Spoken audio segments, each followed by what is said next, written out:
శ్రీ మాత్రే నమః.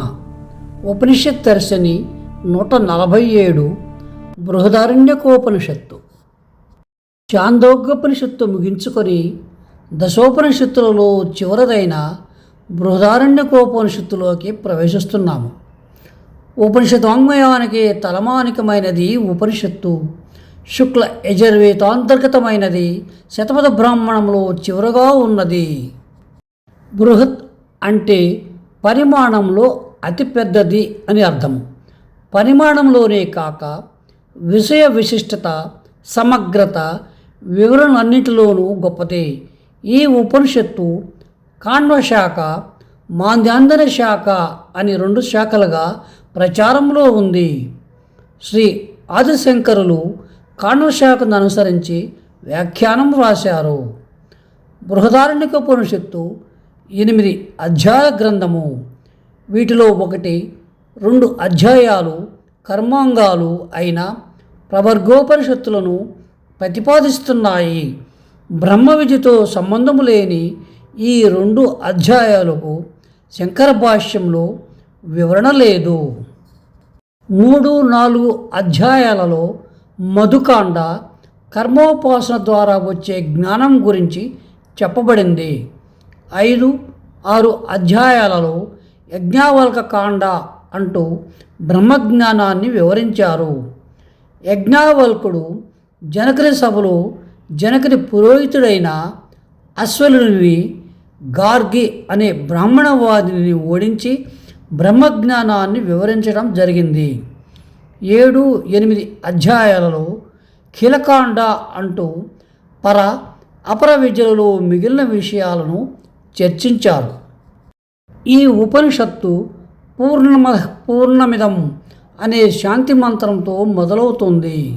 పూర్ణమిదం పూర్ణాత్ పూర్ణముదచ్యతే పూర్ణస్య పూర్ణమాదాయ పూర్ణమేవావశిష్యతే.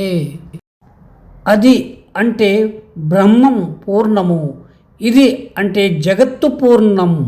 ఆ పూర్ణము నుంచే ఈ పూర్ణం బయటకు వచ్చిన అక్కడ పూర్ణుడుగానే ఉన్నాడు. 3వ అధ్యాయము ప్రథమ బ్రాహ్మణము. 3వ అధ్యాయంతో బృహదారణ్యకోపనిషత్తు మొదలవుతుంది. ప్రథమ బ్రాహ్మణంలో ప్రజాపతి వివరించిన అశ్వమేధయాగ వర్ణన ఉంది.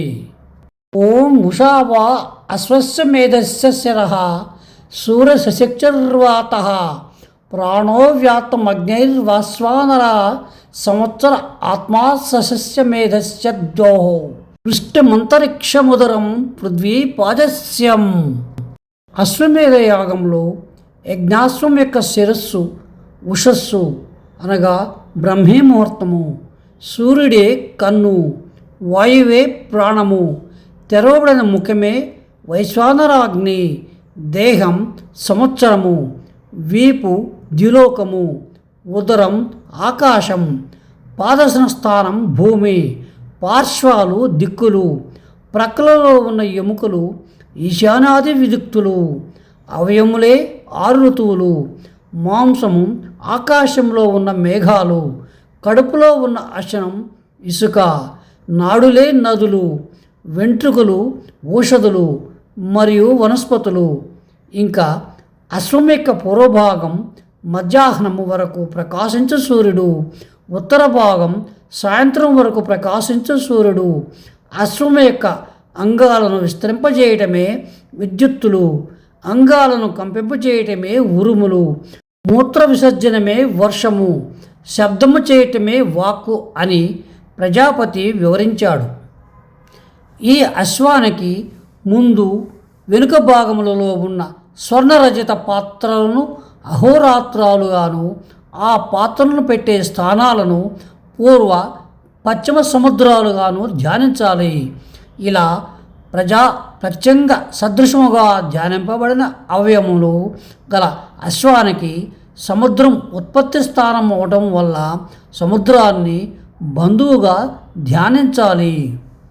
ఇక్కడే విశ్వాన్ని గుర్రంతో పోల్చారు.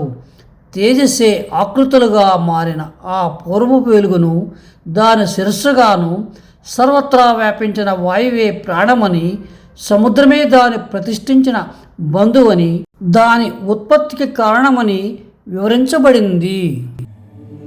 సశేషం. శుభం భూయాత్.